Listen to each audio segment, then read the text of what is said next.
They were criminally charged for voting illegally, and their arrest even disclosed by the governor back in August. Yeah, but months later, we're discovering there's even more confusion. In fact, one of the women who was arrested in that voter fraud roundup, she is still getting information in the mail that says she can vote. Only Katie LeGrone is working to get answers from the state to try to clear up that confusion.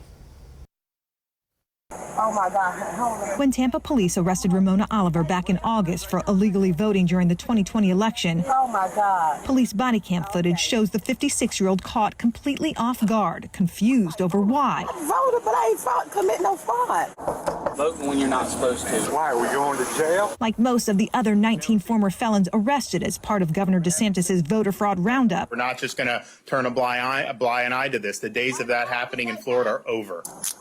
Oliver, who served 18 years in prison for murder, making her ineligible to vote, maintains her innocence. Somebody's dropping the ball, and she's being prosecuted because of it. Her attorney, Mark Rankin, explains how the state had even sent her multiple voter registration cards, appearing to give her the green light to vote. My client got 3 different voter registration cards over time from the state, and then recently even got a sample ballot from the local supervisor of elections because she's clearly still on their list of registered voters. Recently?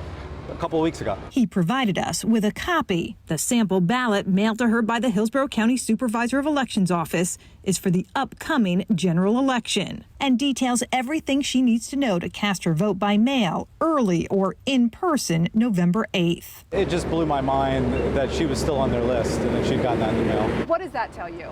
It tells me that the state and the supervisor of elections, some combination of the two, is not doing their job. The local supervisor of elections wouldn't talk to us on camera, but a spokesperson sent us an email telling us all the confusion boils down to a name change. Oliver registered to vote under a different last name earlier this year, and while her previous name had already been removed from the voter rolls, the office didn't learn about her name change until after they sent her a sample ballot. Spin around and put your feet out the car. She has since been removed again. According to the local office, the Department of State, which should have flagged her as ineligible to vote under her new name, still hasn't contacted them about it. It's just crazy. But not surprising to attorney Stephen Crawford, whose client, also an ex-felon and also charged with voting illegally in 2020, did get notified he was ineligible to vote. The problem? The key to this is the date.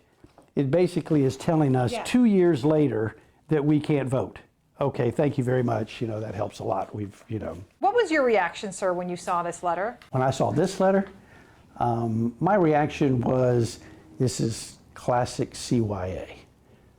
They are attempting to cover their you-know-what. Neither the governor's office nor the Department of State, which runs elections in Florida, has responded to our requests about these cases. This is just the first step. There's many more in the pipeline. But back in September, the state told us individuals are ultimately responsible for knowing if they can legally vote. He signed it.